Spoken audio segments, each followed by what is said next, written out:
jërëjëf mbokk yi ñu ngi leen di nuyu fii si Eye Africa TV seen programme sunu réew ni ñu ko doon waxee nag réew dañ koy waxtaane waaye duñ ko pàccoo duñ ko séddoo loolu waral Eye Africa TV àllarba bu nekk dina leen fi dee ñëwal andi fi ay guest ñi waxtaane réew mi kenn ku si nekk wax sa gis-gis loolu mooy yóbbu réew si kanam kenn ku si nekk tam wax sa yéene si réew looloo waral ñu jagle leen programme bi di suñu réew ñu am mbégte bu baax di leen dalalaat beneen yoon di leen nuyu Gambien si ci biir ak yi ci biti yëpp di nuyu képp koo xam ne jamono ji yaa ngi seetaan Eye Africa TV di la ñaanal jàmm di la wax ne rek tey nag am nañ fi gan yu am solo ñoo xam ne ni tey leen nar la ànd ak ñoom si waxtaan wi da nga xam ne mooy suñu réew mi nag ñun ñëpp ñoo ko moom te kenn du gën a rëy lii di Gambia da nga ñëw fekk ko fi te da ngaa dem bàyyi ko fa su fe nekk ku nekk def si am cër lépp ñëpp la lu ne ku ne def si ne su ko defee nag ñi dalal fi ku ne mu wax gis-gisam ak bëgg-bëggam ak xalaatam si réew mi loolu dina tax réew jëm kanam bu baax loolu tax ñu am fi tey suñu jigéen suñu soxna mu nekk ki nga xam ne mooy Marie Sock moom leen ànd si biir kër gi mu ngi ànd itam ak beneen jàmbaar sëñ bi su ko defee moom leen am tey si biir kër gi ñu nar a seq ak ñoo waxtaan waaye loolu rek dinaa daal di dalal suma ngulaay dalal foos waaw jur mang la mbe konto na bake nyang a baraka ko yang yarja nyamen kontanta ka be yakumandro ke mang wati fonta pour kana kan dankula ni yakacha bonko kono kuwol wala sija isa baraka bake be mo be konto na baraka bake thank you very much su ko defee ñi dalal ki nga xam ne mooy madame président Marie Sock ñu ngi laa nuyu bu baax. maa ngi leen di nuyu Ñang di nuyu waaye Eye Africa TV. thank you jërëjëf li ngeen ma invité di ma dalal si seen kër thank you. dégg nañ si loolu jërëjëf mbokk yi kat ñaangoog ñi dugg ak ñoom nag si waxtaan yi Marie dinañ njëkk a ànd ak yow saa moom dina ànd moom si kàllaama mandinka incha allah nu ñoo duggee rek mooy réew mi. jamono yële yëpp coow yi mu ngi fi woon si mbiri sécurité te yow nga bokk si ñi nga xam ne pare nga pour sampu ndënd laaj li nga xam ne mooy réew mi ñi lay laaj sécurité bi fi nekk ak yow lan naka nga gisee doxalin sécurité ak si nekkee ne yow sa government ñëw na nan nga nar a doxalee. well comme ni ma ko waxee woon si yeneen programme si ma nekkoon foog naa ne dëkk bi security bi mooy gën a important because dëkk bu amul security daf di yàqal lu bari dëkk bu amul security doo amati investment doo amati investors yu ñëw si dëkk bi doo am tourism because loolu yëpp koo gis muy ñëw si dëkk bi rek si dëkk bi ni mu securewee mooy gën a tax ñu ñëw foofu so security is key for not only for Gambians also pour gan yi ñëw si dëkk bi ak investment ak investors so that is something boo xam ne ñun si suñ government dinañ ci liggéey torop because loolu mooy number one sa nit ñi nekk si réew bi bu fekkee ne fii luñ secure yu bëri dafa xew si dëkk bi restlessness dina am nit ñi dinañ door di jéem a protect seen boppa bëgg a protect seen boppa te bëgguñoo dem foofu foog naa ne ñun we have enough security forces si dëkk bi nga xam ne mun nañ leen a mobilize mun nañ leen a train for regular daily security of the country bu ko defee nit ñi am boo génnee si mbedda doo nekk di gestu gannaaw boo tëddee guddi doo xalaat ne am na kuy ñëw toj sa kër ba pare by the time nga dem call police bi ñëw police bi si boppam amul lim soxla pour mun a dimbale boppam pour même pour jàpp sàcckat yi so loolu yëpp il faut ñu dooleel suñ security system bi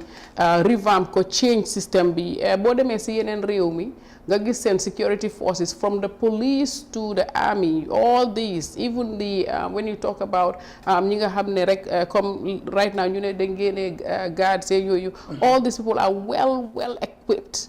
Every department is well equipped. Doo gis any regular police without handcuffs, baton there. Soo leen xoolee seen gear bi rek. xam nga loolu sax def dee intimidate nit ki si boppam. So yu bëri sàcc yu bëri ak all these things will reduce. waxuñ ne du génn 100% waaye at least di nga create a situation boo xam ne it's globally known as the country is secured. dëkk bi mosuñoo am problème bi. So that means something is wrong, and that's something that is wrong is the system. It's part of the system that something is not working, and security is key. So loolu loo xam ne la ñun pare nañ koo dëgëral because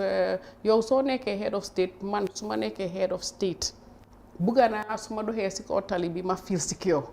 parce que su ma nit yi laay dem pour gis su ma nit yi laay waxal te kan moo ma gën a mun a secure dan ñoo xam ne ñun ñëpp a juddu fii bokk réew bi te foog ma dooleel leen pour ñu dëgër lu am solo la gis nañ ne jamono si gannaaw taroon na lool ñuy dégg incident si fu nekk problème si fu nekk ñuy toog a toog gis njiiti réew mi génn daal di def adresse bu am solo boobu ba léegi itam ñu gis taxawaay am si naka nga gisee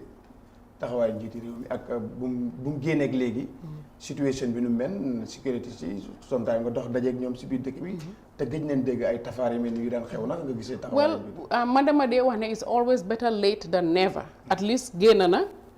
def na li nga xam ne moom mun na ko si capacité am mooy tamit génnee di National Guard pour ñu génn mun a jàppale nit ñi mun a indi sécurité si dëkk bi waaye what we want to do mooy long term you know buñ def rek a short term fix because lii du loo xam ne dañoo ñëw tey rek after ñu génn then the whole thing starts again. It has to be a long term fix. That means the system has to we have to have a system boo xam ne am nga lii du su dara xewee rek ñu génne National Guard su dara xewee rek ñu génne no it has to be in part of our system boo xam ne security is tight xam nga but then I think ndi kon duñ egga fii sax but comme ni ma la waxee rek moom si xalaatam ak si mun-munam xam nga at least génn na it's better late than never te def na lim mun waaw loolu am na solo nake ba ita fana yemune fo bank security member banko kan bari sign ngamira afisiyata dal because sign kay everything is okay I think ya alhamdulillah na ala tentu parce que ni ya jibe anyanta kala wato men da amanke mo jelle fote la ila fengol la mo jelle kalo filita so wala nan ka kumbo ko security reform nyanta su la nyim banko kan so ni ya jibe ansay ni National Guard la finto na moli ala tentu contente bakela bota nyanta kala junala police wol ma foy mantra do ko lebe do ko la ba ni ya jibe police wol ma equip be anko nyim bandiyo always imu security bandiyo fana na hakilo katare kan so e baajira ko sani nim police wol be je meyan ko jorawol table meyan ko bandiyo be silale wala bandiyo la jorawol sera police wol ite sala police wol la wala de ka finti ka ga menkela ndibe bibe bandiyo mu o yesu ngomu tabi ya samba police station atre ka finti jaay tuje so police sungol ya silo menke sojarol le make police wol la oto banko nyanta de la sojarol la for the meantime ni banko tembeta ngamurundi police wol kana kam fa wala e kana je ko na do ko le tambulo ko ya di sojarol hani banko ftra stage me anko fo ngadi sojarol ya banko tembendi mole security ya mura nyama bi tata fintla ka finti la ko ra ko ka fo bida manoka ela mobile mole be club na ya motebulo ko ni yem telephone ni kay police wol commandi ba fala moto tembulo ko essence man so e ko wala folo ko mbo mba ni mo samba je ko su wala tan so ko na nyine ka ko essence so sang ngada mun tole nka mun wala banko kan sojarol la finto nya de kelal de amanche biti o metal parce que mbenga sojarol lonne diewol fintini dawla mo be ka silal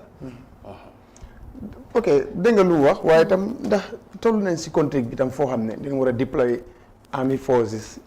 because nekku ne woo moo fi am mais bi ay bandi rek ñoo fi doon nekk di sàcc di toj kër yam ndax situation bu réew mi toll jar na tamit deploy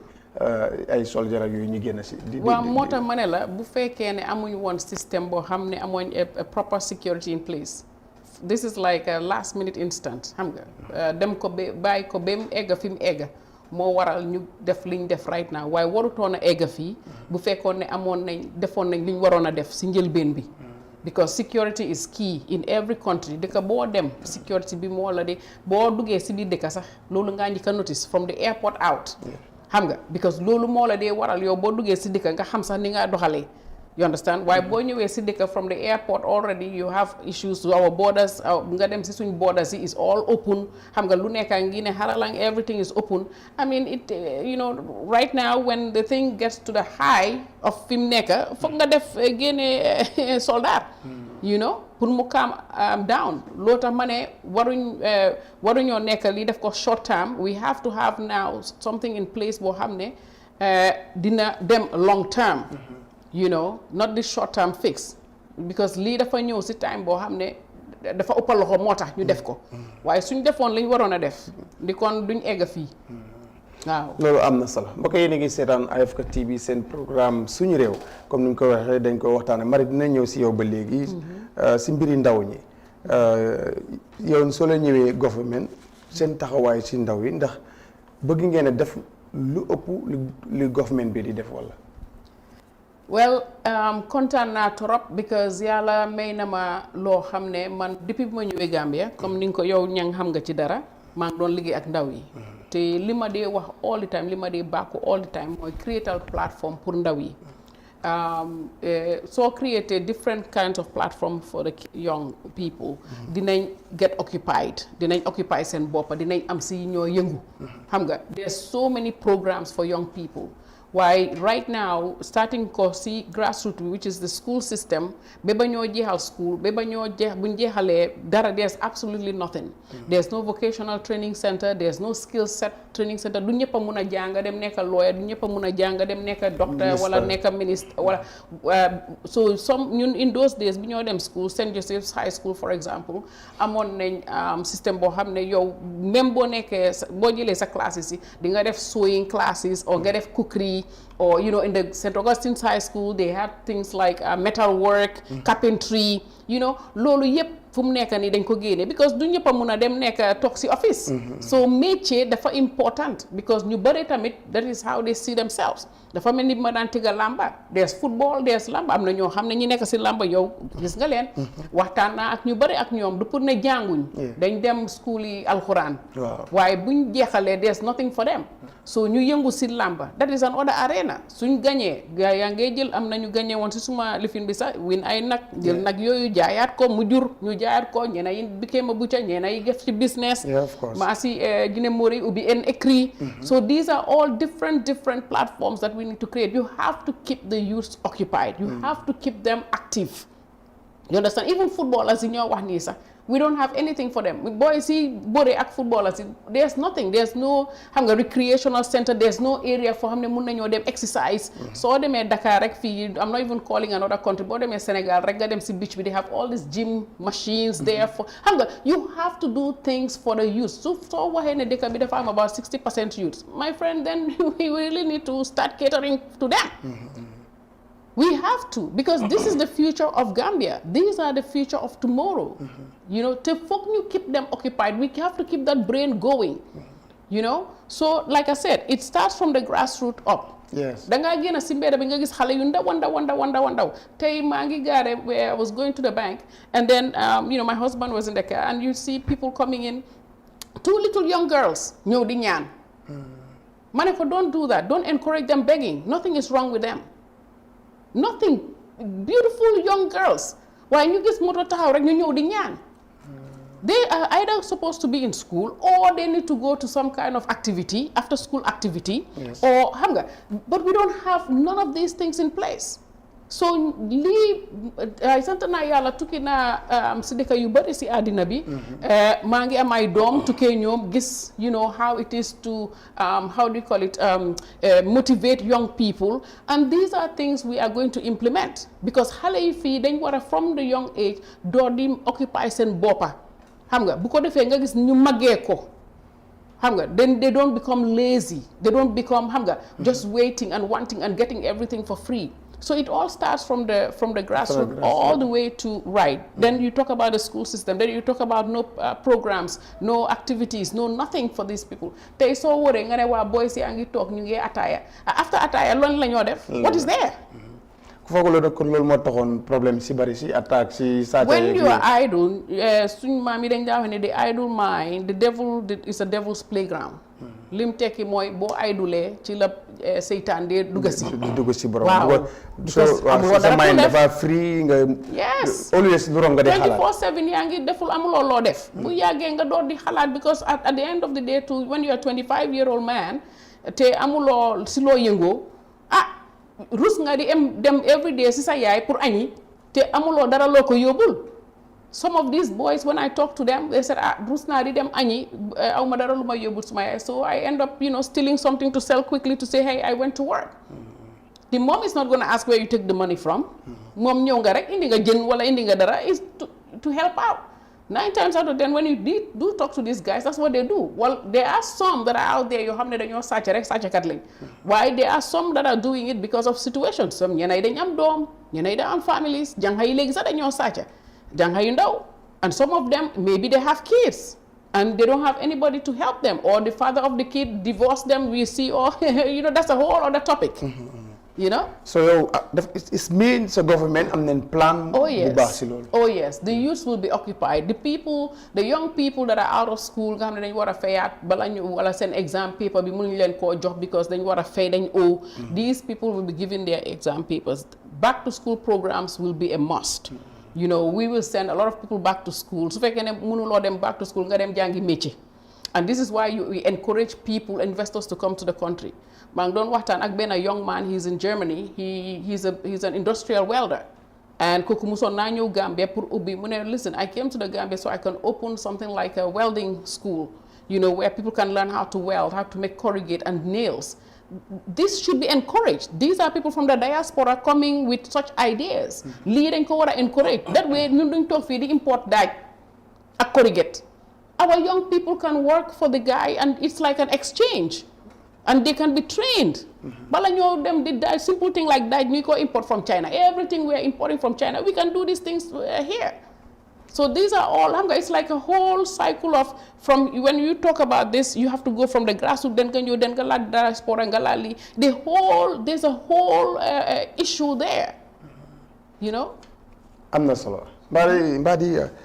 comme fendu kewol fanan ala nyanto falan nyantala ga di yalo nyimbanko kukle ne mbatande nyimbanko alfal ben kana imang ngani yo sort of funding chele ban defa nan ka funding chele fanan bilem le ko itol buka siye mira because nite nata ala yake man sata nyimbanko ka iko ite man ta fen sort la for youth movement ya funding chele mute ti satol print ya dile ka bori nyaato e be to wurla ngam meta wala janne ya jamme ya ka janne sanji mo wadin fula funding chele do ne ka bora nyaato o bota je sa nyin do fanan nata afane youth movement o nyaka funding chele borla nyaato instead but president bola try back because ala government o youth society je back and minister bi je and direct yalo moro afonye minister jumal be je youth naman ce be penketi bakarti o do ronemu ay wo sambana men mo be ya lonne yakana ko momoy so jang jumale be je meyan ko be mu youth sole be mu nyin ba ko to le sanji tallula ni woro ceba do be nyim banko bo Ibrahima Silla is a youth Ibrahima Silla manke youth ngalon ko mu journalist solti parce que journalist sole ma wande ba bakka amanke youth Ibrahima Silla ñule jamano kele funding kel be meyan ko ni la master's degree la sole jita university wolte jide be siring man do ku soto ite banna jam look at this TRRC that can member je ka yes a very talented boy Fote ame wote ministry poso borndo ni banko kanja. Very talented. Minister bele siata wote. So alga tonya fo nyoy ni mansal men kasija wanan ko woto carte fo men kana be banko dila men nga jibe kuce be funding kelu e man chance ro ni mansal bulo kono ja. Ni membe kana e funding kelu so yela dunya kele fo ya bank. E dingol mamari ngol bis faari ni banko kanja. Man ambition so pour funding kele ja. E tolbe funding kelu use kamala youth movement.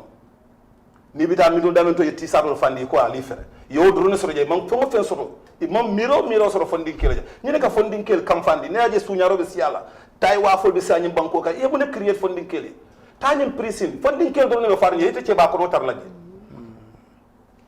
ite ce ba ko tar laje oto alga jibe benna banko di la menna de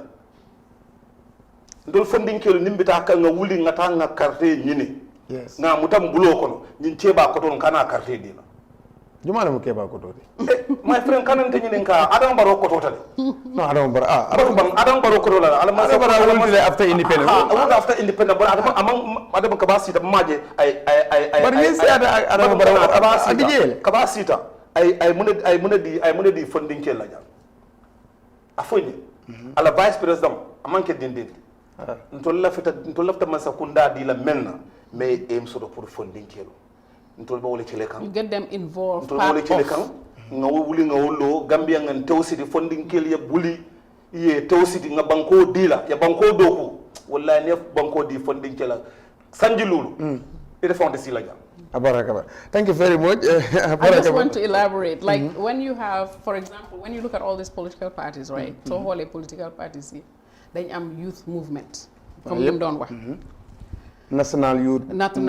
President, National Youth Movement. When you come to us, Alliance of Social Democrats, which is headed by Mr. Chairman here, we don't have that because new youth system bopa and you're a part of the executive. You understand? The communications director is 30 years old. The secretary general of the movement. But the chairman is a pa. No, he's not a pa. He's Well, if you want to tell me as a pa, let me come to the point. You want to say that maybe nte ali science ni dindi wala gana ko momoy an nin kere ke baat ñoo ñam na dindi wala bi ko nga funding kele je stage mais ko nga bala façon du lafta nim funding kele du ñoo bulo ko e ka ke baat le bari ka fi funding kele la nun to laman sa kundana ta bi wallahi funding kele be kala 75%. Yes, don't be surprised of seeing a minister with 24 years old or 25 years old, believe me. That's true. Avec wo loolu mu ngi si suñ kanam loolu si suñ kanam la nekkul suñ kanam. Marie jërëjëf dinañ ñëwaat si beneen bunt mooy mbiri jigéen ñi. because gis nañ ne jigéen seen taxawaay dafa am solo trop du si réew mi rek waaye si àdduna bi in général te yàlla moo dooleel jigéen moo cëral jigéen te gis nañ ne fii ku fi bëgg a falu rek foog jigéen ñi nekk sa gannaaw te gis nañ ne jigéen ñi ñoom itam yéen a ngi wax xale yi ay t-shirt waaye jigéen ñi itam mitis yi ñoo fa dee fees effectif ñoo fa dee fees yéen soo leen ñëwee ndax bëgg ngeen a def lu ëpp li fi président Adama nu def jigéen ñi fii nii because président Adama Barrow kenn du wax ne defalu jigéen ñi dara because prime ministre yi jigéen la dooleel na jigéen ñi soo yow ndax soo ñëwee mun nga def lu ëpp loolu waaw defal jigéen du pour ne da ngaa jël jigéen rek def ko si place that's not defal jigéen da ngaa jël jigéen def ko si place pour jigéen boobu mun a jàppale yeneen jigéen you understand moo tax ma ne man comme jigéen laa te xam naa mititi jigéen xam naa li jigéen yi di dem abuse sexual abuse yi rape cases yi jur doom bi di gaañu man jigéen laa man jur naa xam naa naka la mitee te loolu jigéen rek a ko mun a yëg waaw waaye boo nekkee njiit nga def ñaar ñetti jigéen fii ba pare xëj na jigéen yooyu sax dooleel luñu leen li ñu war a dooleel ba war a dem si biti dimbale jigéen yi parce que boo demee si jigéen yi tey nga dem si kafoo yi dem ba ci dex gi nga wax ak jigéen yi dafa mel ni ñun amuñ sax vice président jigéen loolu man suma office rek ñi faa ñëw daily wala ñi faa ñëw all the time bu ñu waxee dañoo xam nga and seen mitit bi suñ la waxee seen stories waaye ñu ngi am ay ministre yoo xam ne jigéen lañ ñu ngi am vice président surtout vice président nga xam ne it's a very high position boo xam ne jigéen la lan moo tax ba tey jigéen yi di soona lan moo tax ñu am pour jooy soo demee si media bi nit ñi di jooy the death rate is too much maternal birth dafa bari you understand maternal birth rate waaye mosuloo gis benn bés vice président bi dem si lopitaan yi wala dem visite sax koo xam ne loolu dal na ko to show compassion of what has happened. Now, have you seen it? Because I didn't see it. Gisuma ko. You guys are in the media. You are supposed to have this data. You understand? So toge sidika gam vice president jigen nga gis all these things that are happening with women. Nga gis ndaw yi di joy ne there's rape cases, there's naka tudati legi ñu ngi bedi rape boys su ndaw yi. Nga togaat nga dégg naka tudati jigen yi they left with or you have a woman with 6 kids ñu ko divorce daha ko si kër. You know, all these are issues and we have policies to protect these women. We have to protect these women. Jigen ay jur president bi tok jigéen a ko jur ñun ñëpp jig loo nganda loo nekk buur loo nganda jigéen a la jur so because of jigéen jooju sax ki la jur moo gën a war a tax nga jox jigéen cër so solel fata mu ngi fi te nguur gi dooleel na ñooñu pour ñuy taxaw jigéen ñi tam jigéen yi ñooy taxaw jigéen góor boo gis tey mu toog si nguur jigéen a ko teg because jigéen the amount of women we have and the amount of youths we have ñii ñooy jël góor teg ko si place waaye unfortunately buñ demee they forget the plight of women. Why? Because in Africa, in our society, we always see women as a second place. We always see women being in second place, and that is wrong. Because jamono ñëwoon na boo xam ne jigéen buur lañ fi woon buur jigéen taxawoon na si kanam si woo. loolu mu si suñ history book si. Aline Sitoé Diatta. Exactly and all that so what jigéen toogul just because dafa war a nekk si waañ jigéen and right now soo gisee trend baa ngee change at jigéen yaa ngee ñëwaat because jigéen su taxawee taxawut pour boppam dafa taxaw pour njobootam dafa taxaw pour njobooti keneen ak keneen ak keneen jigéen moo dee uuf. te li ñoo gis right now même si youths yi nga wax ni amuñ liggéey même si kan la gën a affect yaay yi la gën a affect yes because doom boo gis dafaa dem si yaay su buggee dara dafaa dem si yaay bu buggee añ dafaa dem si yaay bu buggee kawas bu buggee school fees bu buggee lu nekk dafaa dem si yaay and that is the reality waaw loolu nag lu fi yàgg la parce que yow soo bàyyi xel sax dinañu bëri da nga doon dégg yow bi ngay tëgg làmb sax. waaw gars yi dama bëgg a win nag bi dem teral suma yaay loolu daf ci yàgga moom. pour ñu ne jigéen spécial ku góor lu mu dee bëgg a always teral yaayam. te waa loolu sax in Islam sax daf ko santaane am foog naa yeneen religion sax. exactly all the other religions so these are all the issues. is mean yow am nga yan plan nga am pour jigéen yoo xam ne nii su ñëwee si seen mbiri wér-gu-yaram bi. everything man jigéen laa du ma toog du ma defal dara pour jigéen suñ medical system bi dañ koo change loo xam ne wàllum pour jigéen yi la right now ma jox la benn exemple rek because bëgguma wax ci suma policy waaye dinaa la wax tamit is part of the policy ne jigéen yi they will be empowered right now jigéen yaa ngi jigéen bu jóg rek ñu ne la xaaral ñu jox jigéen yi garden ñu defal jigéen yi garden jigéen yi dem ci garden si buñ gardenee ba pare vegetables yooyu yëpp amuñ storage facility amuñ supply chain amuñ dara bi Covid happune ñaata jigéen ma o antimari bugguloo kaani antimari bugguloo tamate we don't have not even small industries where they can go and make tomato paste wala tomato puree xam nga all these things are not rocket science these are basic things yoo xam ne jigéen yi mënoon nañ koo def supermarkets yëpp mënoon naa nekk supply chain gars yi mënoon nañoo supply seen tomate yi even tomato paste bi tomato puree bi mun naa dem si marché bi then the money go it circulates these women now can make money. kon yow soo ñëwee da ngaa créer store su nga xam ne nii ko dinañ fa mun a denc bagage yooyu yëpp ba du mun a yàqu. You cannot create a garden without having a storage facility. You cannot create a garden without having a supply chain. You cannot create none of that. Then it's useless. Because ku ñëw rek nga ne okay garden ngeen bëgg a xaaral ñu fensal leen jox leen ndox then what about later? What are they going to do with all those vegetables? Can they consume all that? No. They grow those vegetables to sell. But if you don't create a storage facility and if you don't create a supply chain for them within the country, before even talking about exporting, then what use? Nyata vegetables in COVID. So these are all the things we have to look at. Women are going right now for school fees, did loan in these loan facilities just to pay school fees with high interest rate. Nobody cares. That has to stop. Pour fay ko sax problème la. Every day maa ngi dégg jigéen yi di jooy loolu. Waaw dama jël loan pour fay suma doom bi waaye mënuma fayal sax pour keneen ki rek laa mun a fayal loan bi sax maa ngi ko war a fay ba tey interest is high. Why? We don't have access to loans. Women here don't have access to nothing. Foogaloon tam góor ñi xaw a doy waar seen côté ba ñu war a bàyyi jigéen bi mu jël responsibility family te loolu si kaw góor la waroon. Thank you. Well, in a society where fii dama gis leena there's a trend. Even though diine bi laajte na ne góor na jël benn ba ñaar ba ñetti jabar. Diine bi laajte na ko waaye man dama foog ne tamit c'est riidee bu baax because right now I am a Muslim and read naa ci kaw nga mun ko. waaw loolu la ci kaw nga benn condition nekku fa soo ko munee noonu. soo ko munee. waaw waaye da ngaa gis ne kooku kenn góor goo xam ne antanut boppam jël benn ba ñaar ba ñetta yàlla bu mu am tuuti xaalis rek. mu ñeneenteel. And then all these women end up having two children each or three kids each. Then they end up having to take care of these kids themselves. Then you're good, you're one man with 4 wives or 3 wives. And so they may see that 4 wives, 3 wives, and each wife has 3 or 4 kids. But you are one man. There's a problem with that picture. So this is why loolu moo tax jigéen ñi sonn léegi ku si ne da ngaa bëgg a jël sa responsibility. Of course, because ku ci nekk bëgg nga sa doom bi teeda. Ku ci nekk bëgg nga sa doom bi jànga. Ku ci nekk bëgg nga feed sa doom. Because one man, how can he take care of 4? Now you're not only 4 wives or 3 wives. Now you're 3 wives with maybe 10 children. How can he take care of that? Dina doy waar. Thank you. Mr. Chairman. Yemuna sodala pour musukol ñang na Gambia musol batata le bata meta ndenga musol kumande wala nko sai alfon ala fele ni muso nata alota ko be pereza ya nyino landa meta banko ka nya meta bata ka nya men sanji tallulu ane woro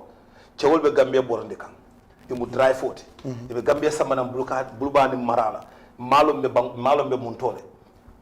ya jamme ya kan sanji muwa nim fula abota je ay muso ke vice president nan sai muso bata ko Adam Barrow nara ko mbata nga musol nene nga muso ke vice president ay muso ke vice president muso ka moy ka national assembly ka si soli pa cewol yeje ay mo ke muso le banta ani fen baris ninta ay mo ke je national assembly musol siata je ay mbe men na mafo ko musol man siya bar mbata muso men na kabirate bata hakono a findita musol le kan ay fitara mu ta banjuna ko nga yaaja mi fitan na fintinde ani musol ye to siti ya mago bara taro musol men kan ila kompino la sa bu ka foto musol la ka ba sita office ko na sita e a condition ba ma kan amma musol la bataje ko daj abu ka ta gadin to ni ya nyinin ka bi tara gadin jumala visit ata fono la vice president ni ndere nga foy vice president ata country ko kata country to le kate kala aya condition ko musol be gadin ko tilo ke maje ata country to ata dan ko for sal for badi ko kam fanam foye ngan ka da men to foye kana fo iba bak la jam musolle ya mako ya sembentu ya fal jointa ko ale sono kan anda nyata ni musolla ko nin sita jambal mako ila bara fele sa mbi ya man ko ma jibede anyata ko mala le kompin jamal le be ja kata mel walin ba kaba sita manta kompinto woto musolun tebe kuman lan ko en ko ale nga nyaayele ngan tawsiti nga cewol jenkende ha nte mu cewol te ba nga cewol jenkende cewol man ku tanyim banko kan mbejum bata men be ko cewle ya lanka woto al nga banko ta nga di musola nga fu sanji lulu nga si nga jibe abaraka abete abesilo kam because December 4 sign amanyam fa bismillah so news ya I mean madam president ñu ngi melni right now time bi xam nga den halal lifin tuti waaye dina ñew jamono yi ñi ngi ci jamono registration naka nga ko jangate ndax yow sa xel dal na ci wala de si nu muy doxee si ay taxawaay ay si taxawaay alkali si taxawaay wax bi bari na jaxasoo bi bari na te lii laa doon wax ne everything rek su ñu koy def ñu try pour def ko mu correct nga xam ne problème du am fu mu nekk nii we have a lot of issues nit ñi naan am nga foreigners yaa ngi register ñi naan xale yu ndaw yaa ngi register te loolu yëpp normally should have been taken care of by the IEC make sure ñu am ñoo xam ne they can how do you call it make sure ne registration bi dem na ni mu war a demee boo nee na political parties yi am yóbbu representative dañ war a yóbbu representative boo xam ne 1 or 2 rek ñu toog fa waaye fu mu nekk da ngaa gis yenn registration centers yoo xam ne da ngaa gis group they go there and that creates a conflict you understand because people should this is just registration this is not voting you understand so already if we are having this issue just on registration what will come when it comes to voting jakarlo bi su toje exactly so and we need to mota manela all these things that we are doing last minute if they create chaos if they create problems why I hope they will able to sort it out and dinañ am jama because at the end of the day deka bu amul jama fitna rek la we have been going through a lot Gambia has been going through a lot since 2016 xam nga from 2016 ñu foog ne deka bi na jogaat investors yi ñëw everybody was happy ñu talk then you have this 3 years 5 years problem deka bi tourist yi ñëwatut then after that COVID came after COVID now ñu ngi war a am election ba pare ñu ngi am this unsettlement xam nga it's not good for a country so loolu yëpp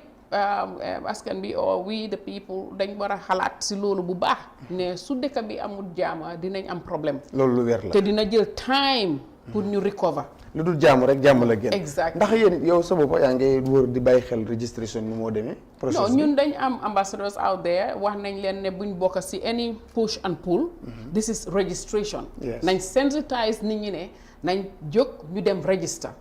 jarul ñuy dem si polling station di seet kan moo register or not that's influencing the registration. ok ndax sa ambassadeur yi jox nañ la any report ne gis nañ any foreigner boo xam ne ñu ngi ko jox register. well ma ne wax naa leen ne ngeen follow the directions of the IEC. bu fekkee ne gis ngeen koo xam ne foreigner la it is not for you to attack the person it is for you to report to whoever IEC is sitting there ne listen I think that person is a foreigner but do it in a way where it doesn't create a conflict. because mun ngaa gis man ñëw naa Gambia ñëpp si naa they thought I was a foreigner. bi ma just génnee ñëpp naan duma Gambian. so you know Gambians right now we have a complete different look. Yeah. You understand? So mun nga xool sax ma ne ñang yaa ngi nuroo Nigerian. But when I speak to you and you know, so we have to be very careful. dama ko reew ma ne Gambia mel na lu ne léegi. Gambia we are mixed. We are mixed with every. bul gis color bi rek wala pronounce bi. There's no tribe anymore in Gambia. All these things we are doing, tribe ni to define ourselves as Gambians. Gambians now we are mixed. We intermarry so much that we are mixed. So da nga gis ko xam nga ko fii la juddoo fii la yoroo muy mag waaye mu change because xëy na DNA yi yaayam wala DNA papaam dafa jaxase ak beneen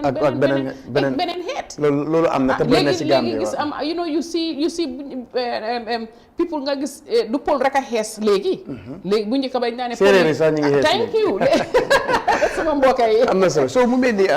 registration bi xayma bu ay si jógee génn. jigéen ñi ñoo ëppaleegum luñ dem loolu ndax lu mu miin jigéen ñi lu ñu ëpp si population bi la wala dañ gën a farlu góor yi. well xam nga normally when you look at the statistics jigéen yaa fi ëpp anyway. So I think that is expected ne jigéen yi ñoo war a ëpp because ñoo ëpp si dëkk bi. We have more women than men. So obviously due to that statistics there will be more women voting than men. Waaye dañ war a encourage góor yi tamit because men are more relaxed. You know, especially these young boys na ñoom ñëpp jóg because ñoom ñoo dee jooy these young men. ñooy jooy ne dañ soona. ñooy jooy ne dañ bugg a liggéey. maa ngi doon def benn statistique suma boori kër and some boys we gave them t-shirts and then they were hiding. And I just look at them and I laugh. I say you sit here and you complain about xam nga da ngeen bugg a liggéey da ngeen bugg a this da ngeen bugg a that and you're not fighting for it. You need to fight for it. soo soxlee dara soo buggee dara da nga koo fight and the way you fight for it is not physically or by insulting somebody or by stealing or by doing things that are going to affect other people in the country. The way you fight for your rights and for your voice is by your vote. So when they sit there and they don't want to vote and thinking there's going to be changes if they sit back and fold their hands, that's not going to help. Then you feel the same problem. It's the same problem. It's not going to change. Because a registration card is very important. It is very important. Because real president do yet ay xeer lañ ko fa génné because ay carte bu woyof la. Exactly. Nga dem sànni ko ñëw toog du télévision du social media nga toog di wax di sagante du mbéda bi ngeen a toog wala ngeen toog di ataaya di argue suba ba guddi about one topic. No, loolu du ko sotti li ko sotti mooy ñu jóg dem registration dañ ko yombal bi nga xam there's no fee. You understand? Mun nga dem su fekkee ne amuloo sa kayit yi nga am birth certificate. How much is birth certificate? It's 1250. Something like 1250 nga dem nga am sa birth certificate. Su fekkee ne mënuloo am sa birth certificate nga dem si alkaalo bi xam na la yow foofu nga dëkk foofu nga juddoo foofu nga yeroon àndal sax ak sa parent. Koo xam ne mun na la vérifier ñu attest leen okay this guy yes he's a Gambian fii la juddoo xam naa ndeyam xam naa baayam. Easy. So much thank you. Okay. From that you go and do yours. So how difficult is that? They made it. One thing they did, IEC did, and we need to commend them for it. They make it so easy this time for everybody to register. So can amut excuse pour ne waaw dama demoon mu seer wala dama demoon lu nii. Line be busy. No, line be busy. Then you listen. If you want something, you have to be patient. You have to wait for it. Definitely. Nothing comes easy. Tey soo gisee ñu toog Gambia di celebrate Martin Luther King you sit in Gambia as a Gambian celebrating somebody in America. That guy when he was being Martin Luther King it didn't take one day. It took him how many years? Definitely. All these people we sit here happily celebrating. We are celebrating them today but we didn't know what they went through. Definitely. But we as Gambians we need to start learning what it is to stand up and fight for what we want. And fighting for what we want is by sacrificing. And the sacrifice is what? Getting up and even if you line from morning till night to get that card, you do it. jar na ko. It's just one day. bu ñu indee xayma na jigéen ñi ñoo ëpp lu ko ci gën a def si tënk waxtu baa ngi dem. ndax yow du la gën a jox yaakaar yow mu nga am ne jigéen nga nar a taxaw laaj ci réew mi ñu gis ne li ëpp si li demagum register ngum jigéen ñi ñoo si ëpp. Well loolu kontaan naa ci torop because it's very encouraging pour si gis ne jigéen yi bii yoon dëgga dañ jóg taxaw understand nga because jigéen yi suñ jógee taxaw di dem register xam naa dañ koo def pour xalaat seen njaboot yi pour ëllëg waaye ci kaw tamit ne ñu ngi koo dem defi nañ bu ñooy votal nit ak ki ñoo votal nañ continuer xalaat seen doom ak seen ëllëg ak seen doom yi ëllëg buñ dem am seen voters card ñu jaay ko si lu yomba buñ dem am seen voters card wax bu neex toppaleen ñu joxe ko si lu yomba nañ xalaat coono biñ nekkee ba war a tax ñoom ñu jóg dem uti voters card bi pour seen njaboot bañ bàyyi kër pour ak seen sët yi nañ xalaat loolu pour ëllëg we have to stop doing things for the now ñun Gambia lu nekk rek tey ku la ñëwoon jox benn 50,000 100,000 nga fàtte ne meroon nga sax nga fàtte ne xiifoon nga sax foog ne loolu yëpp dina la jël ba yow non loolu yow rek laa fiit du fiit sa njaboot du fiit sa sët yow rek laa fiit nga toogaat another 1 year balaa 1 year sa mujjee nga toogaat nekkaat the worst situation that you were. fekk loolu doy waar la ñu ñëw si indi bi rek mooy ndax Marie élection December 4 ñëw na Marie dafa bëgg a demal boppam ndax Marie mu ngay gestu independent candidate yi nga xam ne bari neen fi léegi am na ko mujjee génn bu yàggu sax ndax Marie am na benn parti bu mu nekk di waxtaan pour suñu àggee December 4 su riitee situation bi pare na pour ànd ak ñooñu wala président bi sax in fact. non Marie nekkul di wax ak kenn because ñun suñ agenda dafa utee ak agenda ñëpp man independent candidate waaye ñun dañ am movement boo xam ne chairman fii moo ko jiite mooy Alliance of Social Democrat which is an organisation. so organisation bi nag moo tax ñu invite ñëpp ñu ñoo bokk si. pour dëkk bi mun a dem kanam because soo gisee ñu am organisation te man nekkuma si executive yi organisation bi. dañ bugg accountability dañ bugg pour tey su fekkee ne dugg naa office lu ma def wara lu ma defut loo xam ne mu ngi si suma mandate bi defuma ko ñoom ñu hold ma accountable ñu binda letter because that ñoom duñ def li ñoo def campagne funding yëpp pour jàppale ma pour ma taxaw ba pare ma dem toog fàtte leen wala ma dem toog di def lu ma neex dëkk bi soo gisee njiit yi ak ministres yi ñëpp di def lu leen neex amuñ kenn ku leen hold accountable and accountable we need to start holding each other accountable bu fekkee ne yow nga ne réew bi moo la gënal réew mi nga bugga réew bi moo tax nga jóg bon yow boo toogee réew mi nga war a xalaat bon dafa war a fekk boo waree nekk njiit dafa war a fekk yow lekk nga ba suur yow duguloo si biir nguur pour lekki ku war a jël réew dafa war a fekk yow nga lekk ba suur yow nga doyal dajale ba mu dajee yow nga doyal su ko defee nga dajaleel askan waaw boo duggee su la déggee daal ku xiif warul jiite réew. thank you am loolu mooy dégg bi. ok Marie lu duuf si nag bi xajul si cin bi noonu la ko gars yi di waxee bëggoon nañ waxtaan lu bari waaye time bi jeex na looy tàggatoo rek jox ci amaan ñuy def ko beneen yoon. te xam ne yeneen bis mu ngi si kanam incha allah. waaw déedéet li may wax rek askan bi di wax jigéen yi ñu jóg buñ jógal seen boppa buñ jaay seen carte buñ xam nga nañ jóg pour seen doom yi nañ jóg pour seen njaboot yi. pour ñu am changes nañ jóg pour seen sët yi. because soo gisee tey dee bi bari na si lopitaan bi sa sët nga doon yaakaar pour am sët waaye nga dem sa doom bi nga jur dem wasin life am des fa wala sa sët life am des fa loolu dafa naxari torop si xool so il faut que ñu jóg pour loolu you understand di ñaan tamit youth si buñ toog foofu ne ñun dañ discourage ñun buggaatuñ ñun we will not get a voter's card no one vote one voice counts nañ jóg let them get encouraged nañ jóg bés bu ñoo ne dañoo ataaya nañ fàtte ataaya bi nañ jóg si suba teel ñu dem rang ñu am seen voters card dañ koy yombal torop there's no price to it your voice is your fight your voice is your power is your strength really? All this talking you are doing texting WhatsApp Facebook di wax loolu yëpp amul njëriñ li am njëriñ mooy nga eewu suba teel nga dem taxaw nga rang ba nga am sa carte boo ko téye sax daf laa may doole dafa yow sa boppa dangaa feel ne I have strength definitely te loolu moo ëpp solo loolu mooy wax ci fu mu nekk nii jërëjëf Mr Chairman time o bantale time o bantan hala tentu baram be même fula gambenole ko sen hakilo to baake registration fula be ke kan nga domando man ñofe ngalon kon to lebo da bakilim fakile carte fa fula man jam fa abe ton konto sa lombe carte di la menna wo important ta baake Gambia meta bata ko non ko al nga yaajambol ye manke no kili ngote anisay woto al nga na wato so sa en kana mone kotenti mbadi la menna sa marilo Gambia ngan haklo to baba fondin kele wuliyata carte ñini musol ye wulita carte ñini nga muso sindi Gambia da abaraka baake mbokk yi jërë ngeen jëf lii leen amoon tey seen programme suñu réew comme niñ ko waxee dañ koy waxtaanee duñ ko pàccoo ñu amoon fii Mr Chairman gërëm ko bu baax ak ki nga xam ne mooy madame le président Marie Sock jërëjëf ci teew bi kontaan nañ si bu baax mbokk yi yéen tam jërë ngeen jëf yéen di doon seetaan Eye Africa TV si réew mi ak si bitim réew yéen ñëpp ñu ngi leen di ñaanal jàmm yàlla mu nga xam ne moo am jàmm te mu ko mu jàmmal ma am jàmm yàlla na ko def si ñu réew mi si barke Seydina Muhammad jërë ngeen jëf ba beneen àllarba incha allah.